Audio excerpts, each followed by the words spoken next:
El capitalismo, 5 sílabas, 11 letras y todo un sistema político-económico por explicar. Sin embargo, definirlo no es fácil, pero ¿y qué tal si nos damos un viaje en el tiempo para ello?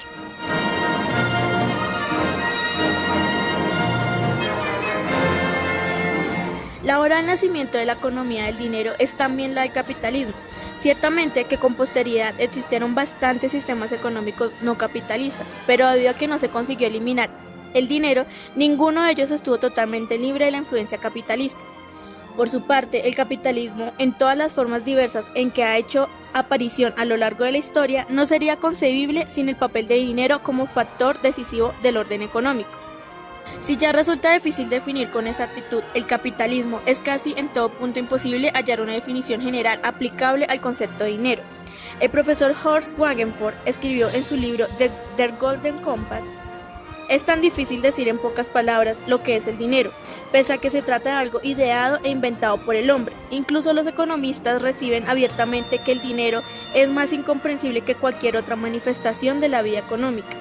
El entendimiento no se muestra capaz de abarcar todo el campo por el que se extiende, en todas las direcciones, la acción del dinero. 3000 años antes de Cristo, los sumerios habían desarrollado un sistema de escritura y cálculo con ayuda de los cuales transformaron el trueque, un sistema de comercio no apropiado a la mayor parte de las transacciones de importancia y además que robaba mucho tiempo en una tarea matemática. En el transcurso de los pocos siglos, los sumerios aprendieron a apreciar el valor y la utilidad de disponer de un instrumento de cambio que no se estropeara, que fuese fácilmente transportable y no demasiado abundante, y como por ejemplo el cobre, la plata y el oro. Cálculo, dinero, crédito e intereses, así como su regulación mediante las leyes, es decir, los fundamentos básicos de toda sociedad capitalista fueron inventados por los sumerios. La historia del capitalismo es larga, pero se hace énfasis en las situaciones que pueden considerarse fundamentales para la consolidación del mismo. Por lo tanto, la competencia entre naciones fue fundamental para la consolidación del capitalismo, siendo el imperialismo uno de los principales protagonistas. Los británicos fueron los primeros en descubrir que el comercio con los territorios recién descubiertos del otro lado del océano no podían construir únicamente en especies orientales y artículos caros traídos a Europa en cantidades cada vez mayores y vendidos en el viejo continente con impresionantes beneficios. Por lo tanto, sus compañías de comercio comenzaron muy pronto a fomentar la colocación de productos de la metrópoli en aquellos lejanos países y trataron de monopolizar la venta de productos industriales en las colonias, como se había hecho con la venta de colonias en Europa. El mayor triunfo del liberalismo en sus esfuerzos para abrir el mundo entero al libre comercio se consiguió con el acuerdo llamado Tratado de Cowen entre Francia e Inglaterra. El radical defensor del libre comercio y principal representante del liberalismo de Manchester, Richard Cowen, se ganó a Napoleón III en 1860 para la firma de un tratado de comercio. Solo Inglaterra, Bélgica y los países dejaron de unirse a esa carrera competitiva de los proteccionistas.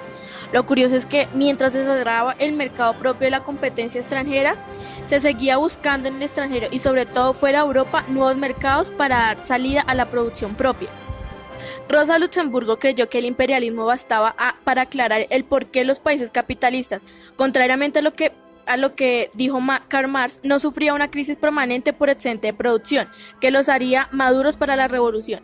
Era cierto que el trabajador explotado no estaba en condiciones de consumir toda la cantidad producida, pero hasta entonces había podido enviarse una parte de la producción a terceros, escribió Rosa Luxemburgo en su libro aparecido en 1913 que llevaba por título La acumulación del capital.